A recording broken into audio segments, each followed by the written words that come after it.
Гледачи, продолжуваме понатаму со вестите на ВИС. Вечерашен гостин во студиото на вестите е Клара Патарова, првиот човек, односно првата жена на музичкото училиште Бора Џорне од Струмица.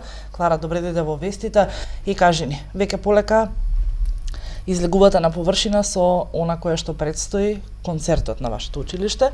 Децата се подготвени, сцената претпоставуваме веќе готова и Да. сме во исчекување на концертот. Да, Струмица овие 3 дена ќе биде необична, радосна, весела. Ние како музичко училиште сме среќни, горди дека сме претходник на заедно со детскиот маскенбал, дека сме претходници на Струмичкиот карневал. Учениците се подготвени, наставниците исто така, бидејќи и наставниците ќе учествуваат на концертот под маски. Така, сакам да ве прашам, веќе самата кажавте, не само учениците, туку и наставниците ќе бидат дел од концертот.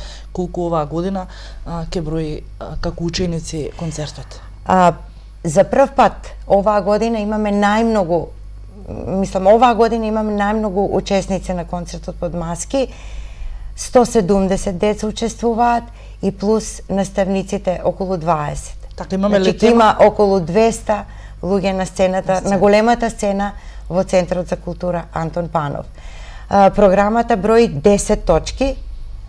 Почнуваме од најмалите и завршуваме со хорот при музичкото училиште. Така, веќе картите се распродадени.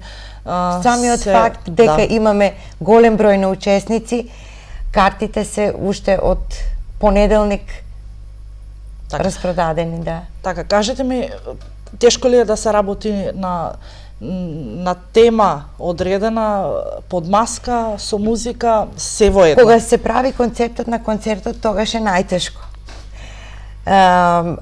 Внимаваме многу професионалното да го поврземе заедно со карневалското, или магијата, волшебството.